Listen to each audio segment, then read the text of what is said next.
Hi guys! It's me Apple, and for today's video, mag-a-unbox tayo ng Redmi Note 9. Actually, hindi ko na pala siya i-unbox kasi nabuksan ko na siya kanina.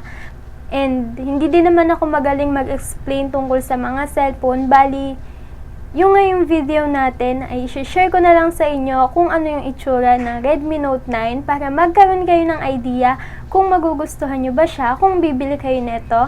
And mamaya ipapakita ko din sa inyo yung camera niya, magpipicture-picture din ako, and gagamitin ko din siyang pang video. So guys, ito yung box ng ating Redmi Note 9 na polar white, 4GB RAM, and 128GB ROM. And buksan na natin siya. Kapag binuksan natin siya, meron siyang ganito. Tapos, ang laman nito, ay, nakita ko na siya kasi nga binuksan ko na siya kanina. Pero i-share ko lang sa inyo.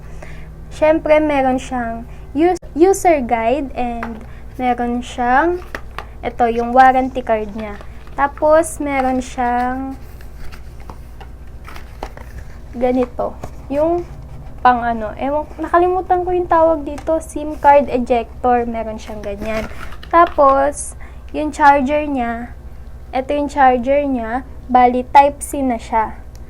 And, meron na din siyang kasamang, meron na din siyang kasamang ganito, jelly case. And, syempre, yung phone natin, ito. 'Di ba ang ganda ng kulay niya? Yan, tapos ang laki nung screen niya. Ayan. Bali, yung jelly case niya, nagustuhan ko siya kasi meron siyang cover dito. Ayan.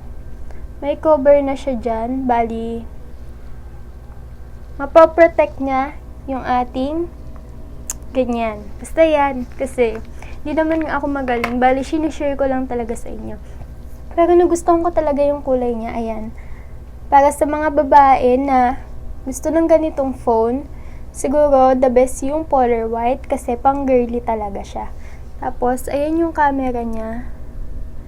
Meron din siyang fingerprint and meron din siyang face unlock. And guys, tingnan niyo yung fingerprint niya. Mabilis naman siyang ma-detect, 'di ba?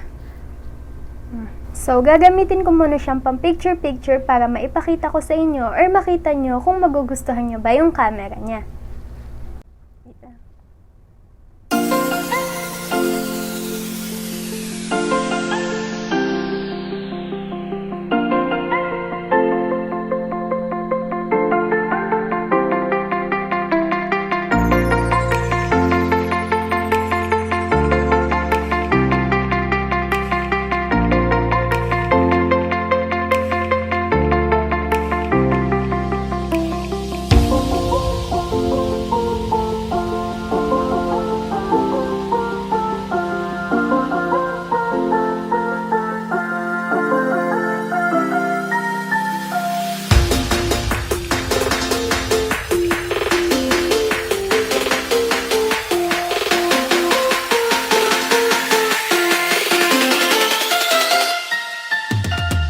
Guys, dahil nakita nyo na yung camera, dahil pinakita ko na yung picture-picture, tingnan nyo naman yung video niya kung magugustuhan nyo.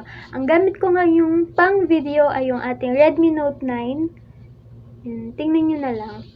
Ayan, maganda siya pero medyo warm lang yung kanyang kulay. Tapos, mamaya gagamitin ko naman siya kapag sa labas. Ayan guys, ito naman yung kuha niya, bale kapag nasa labas.